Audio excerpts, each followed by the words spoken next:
And this is Scrum from another angle. Scrum is a mindset, an approach to turning complex, chaotic problems into something that we can use.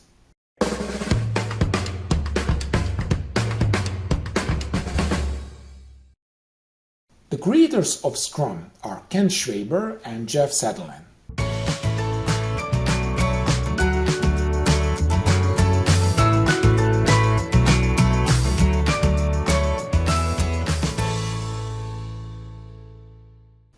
They base Scrum on the three pillars of empiricism: transparency, inspection, and adaptation.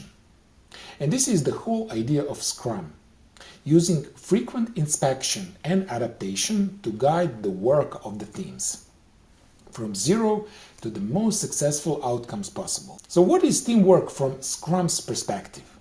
Small, self-organizing and self-managing teams based on the 5 lean principles. First one, define value.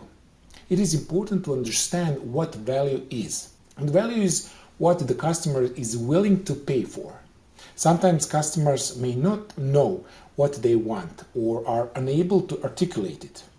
And your job is to elicit and gather user requirements. Number 2, map the value stream. The goal is to use the customer's value as a reference point.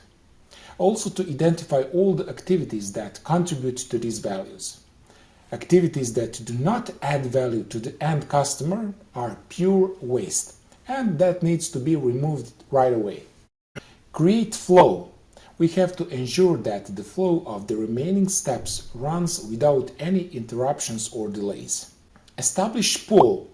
Just in time is a strategy that has a company received products as close as possible to when they are needed and in the quantities needed.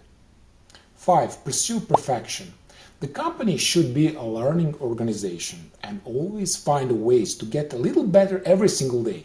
And now let's talk about what is in Scrum Guide. So the Scrum Guide is a body of knowledge that defines what Scrum is, what is not, and anything not in the Scrum Guide or contrary to the Scrum Guide was not Scrum. So the Scrum Guide has no purpose other than to offer a litmus test of what Scrum is. And this is important.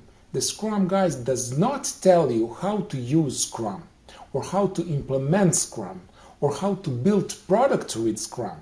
And there are several ways to learn Scrum so you can put it in practice.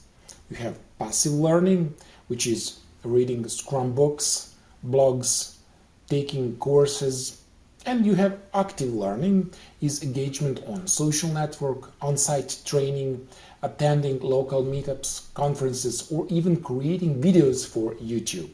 As you start your Agile and Scrum journey, Scrum will start to make sense, because it will help you to manage outcomes.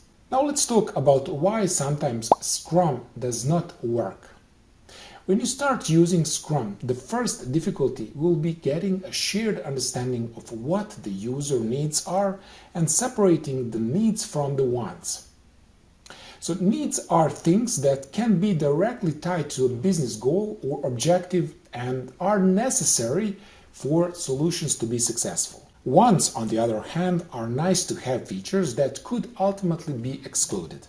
And the second difficulty you might find yourself in is what skills would you allow you or your team to create and to work together to do your best. Sometimes it is hard because of poor communication, inadequate mentoring, specific skills, or other reasons. People who expected that Scrum would tell them how to build a product to solve their needs felt that Scrum was weak because it didn't explicitly tell them how.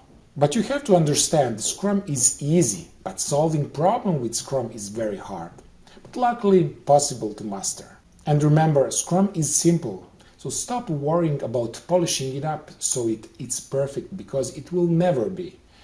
Anyway, there are too many complex, chaotic situations in our world, but if you learn Scrum, you could help others address it using an innovative management style. In the description of this video, you will find a Scrum checklist document to help you get started with Scrum and to assess your current implementation of Scrum. So go there and grab it for free. And if you need someone to help you achieve all your milestones on your Scrum journey, who will remove all obstacles for you to achieve your goals, then you're at the right place. Thank you for watching.